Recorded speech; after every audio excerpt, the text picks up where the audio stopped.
여러분 안녕하십니까, 진성호입니다. 대통령 선거는 이제 끝났습니다. 그렇지만 큰 선거가 있고 난 뒤 꼭 해야 할 것이 있습니다. 바로 당선 인사와 낙선 인사입니다. 여러분도 국회의원 선거나 대통령 선거 등이 끝나고 나면 현수막을 보게 됩니다. 당선 사례, 낙선 사례 열심히 하겠습니다. 고맙습니다. 이번에는 여러분들한테 기대에 못 미쳤습니다. 다음에는 더 잘하겠습니다. 자, 이걸 잘해야지 그 다음 선거가 쉬워집니다. 그런데 이번 대통령 선거는 좀 다릅니다. 대통령 선거가 3월 9일인데 지방선거는 6월 1일입니다. 이 차이가 별로 나지 않습니다. 서울시장, 부산시장, 광주시장, 경기도지사, 그리고 각 시의원, 구의원 상당히 큰 전국 단위 규모의 선거가 곧 있습니다. 그래서 대통령 선거는 끝났지만 당선 인사는 중요합니다. 윤석열 당선인은 지금 당선 인사보다도 더 바쁜 게 인수위 구성 그리고 차기 정부 구성입니다. 윤석열 당선인은 선거에 전념하느라 선거 기간 중에 인수위나 차기 정부 내각 구성 등은 거의 신경을 못 썼다고 본인이 털어놓았습니다. 그럴 겁니다. 정치권에 들어온 지 1년도 안 된 사람이 대통령이 됐습니다. 이건 대단한 사건입니다. 자, 그럼에도 불구하고 윤석열 당선인은 오늘 새벽부터 여러 차례 국민들에게 감사의 메시지를 던졌습니다. 자, 이준석 대표, 국민의힘 대표는 오늘 광주로 갔습니다. 하룻밤 자고 옵니다. 윤석열 당선에 대한 감사 인사를 드리기 위해서입니다. 자, 지금 윤석열 후보가 광주, 전남, 전북에서 득표한 것은 사실 생각보다는 적을 수도 있습니다. 그렇지만 통계를 보면 정말 대단한 기록입니다. 자, 박근혜 후보가 지난 2012년 대통령 선거에서 광주에서 득표한 득표율은 7.76%였습니다. 윤석열 후보가 이번 광주에서 득표한 것은 12.72%, 12만 4,511표입니다. 별것 아닌 것 같지만 상당한 변화입니다. 복합 쇼핑몰 이런 정책들이 광주 정가를 뒤흔들어 놓았습니다. 이용섭 광주시장 기자회견을 하고 난리를 쳤습니다.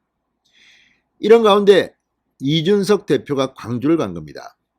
지금 이번에 광주를 비롯해서 호남 득표율 기대에는 못 미친다고 하지만 그래도 상당히 보수정당 대통령 후보로는 최고치를 얻어냈습니다. 그리고 이게 왜 중요하느냐? 광주 호남뿐만 아니라 서울이나 경기도에 살고 있는 호남 출신 유권자들한테 상당한 영향을 줍니다. 아, 윤석열 후보가 호남에 대해서 저렇게 정성을 쏟고 있구나. 그래, 잘 봐주자. 이런 생각을 할 수 있습니다. 전국은 하나의 생활권입니다. 자, 그런데 오늘 이준석 대표가 광주를 방문한다고 예고를 하고 난 뒤 좀 불미스러운 일이 있었습니다. 국민의힘 광주시당에 협박 전화가 걸려온 겁니다. 오전 오후 한 차례씩 2번 걸려왔다고 합니다. 이준석 대표가 광주에서 당선 인사를 하면 차량으로 들이받겠다는 협박이었습니다. 자, 경찰에 알렸고 경찰이 오늘 이준석 대표의 퇴근길 인사 등의 경호를 했습니다. 그렇지만 국민의힘 측은 이 수사를 의뢰하지는 않았습니다. 자, 그렇지만 이걸 보면 어쨌든 보수 야당, 이제는 여당이 됐습니다. 보수 정당이 호남에 공을 들이는 모습만큼은 주목할 만합니다. 이런 노력이 없으면 다음 선거는 어떻게 합니까? 이제 점점 더 이걸 좀 묽게 만들어야 됩니다. 사실 민주당은 영남에서 지금 상당한 지분을 얻고 있습니다. 심지어 부산시장, 울산시장, 경남도지사를 지난 지방선거 때는 싹쓸이 했습니다. 시의원, 구의원 역시 마찬가지입니다. 또 대구에서도 김부겸 국회의원이 탄생된 적이 있을 만큼 대구, 경북에서도 어느 정도 지지를 받고 있습니다. 구미시장 같은 경우도 심지어 민주당 소속 시장이 탄생한 적도 있습니다. 물론 이제 좀 분위기는 바뀔 겁니다. 그렇다 하더라도 영남에서 민주당이 약진하는 만큼 호남에서 국민의힘은 약진하지 못하는 게 현실입니다. 또 지역의 벽이 호남이 호랑 두텁습니다. 그 시작을 한 겁니다. 자, 이번 대통령 선거 결과를 놓고 호남에 너무 공을 들였다. 영남에 그 힘을 좀 더 들였다면 표차가 더 커졌을 것이다. 물론 맞는 말일 수도 있습니다. 그러나 호남에 대한 이번에 윤석열 후보는 윤석열 후보 본인의 의지가 컸다고 합니다. 그리고 국민의힘 당직자들 중에서 호남에 가서 선거운동 하라고 하면 누가 하고 싶겠습니까? 저는 다 떠나서 이준석 책임론도 있고 이준석 대표를 저는 비판도 많이 하지만 호남에 그렇게 가서 계속 공을 들이고 토론하고 하는 태도, 그리고 호남에서 이준석이 충장로에서 연단에서 마이크를 잡고 연설할 수 있었다는 것이 상당한 변화입니다. 용기입니다. 그리고 이번 윤석열 당선인도 오늘 감사 인사에서 이준석, 김기현, 권영세 그리고 청년 보좌역을 거론했습니다. 이번에 청년들의 힘이 컸습니다. 이런 것들은 인정해줘야 됩니다. 디테일에 강해야 됩니다. 그냥 앉아서 야 이거 안철수하고 단일화만 되면 이거 그냥 이기는 건데 이거 좀 누가 좀 해줘야 되는 거 아니냐? 이런 발언만 한다고 해서 선거가 이기지 않습니다.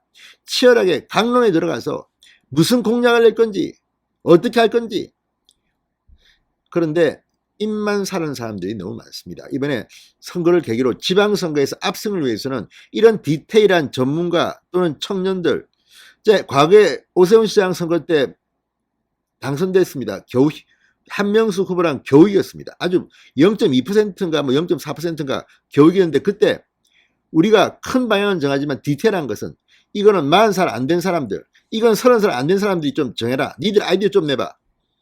그렇게 해야 되는 겁니다. 선거는. 과거에 이렇게 했는데 말이야. 세상이 변했습니다. 그리고 광주에서 이렇게 활기에 칠 수 있는 이준석의 용기는 가상한 겁니다.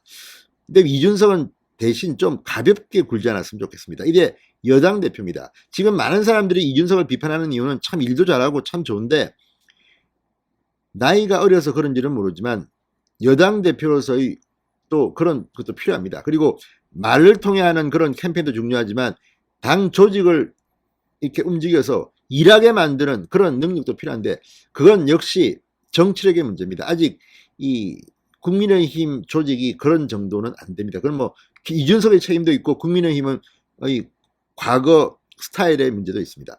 아무튼 어쨌든 오늘 이준석 대표가 광주에 가서 1박 2일 동안 인사를 한다. 이건 저는 대단한 거라고 봅니다. 자, 이번 선거에서 윤석열 후보는 광주에서 12.72%, 전남에서 11.44%, 전북에서 14.42%를 득표했습니다. 이거는 대단한 겁니다. 자, 오늘 사진을 보니까 이준석 대표 깜깜한 밤에 퇴근 인사를 합니다. 성원에 감사드립니다. 지금 청년들 몇 명이 지금 이런 개인이 될 수 있는 손 플래카드를 들고 지금 거리에 서서 인사를 드리고 있습니다. 성원에 감사합니다. 이게 얼마나 큰 반영이 될지는 모르겠습니다. 그러나 이렇게 노력하는 태도는 참으로 가상한 것 같습니다. 자, 오늘 국민의힘 광주시장 협박 전화를 받고 난 뒤 경찰에 알렸습니다. 그리고 경찰은 만일의 상황에 대비해서 연단용 트럭 앞뒤로 보호용 차량을 세워두고 경호 인력을 늘렸습니다. 다행히 아무 일도 없었습니다. 국민의힘 광주시장 측은 이 남성, 협박 전화를 한 남성에 대해서 법적 조치를 원치 않아서 사건화되지는 않았습니다. 이준석은 오늘 광주 남구 백운교차로 퇴근길 인사를 시작으로 1박 2일 광주를 머뭅니다.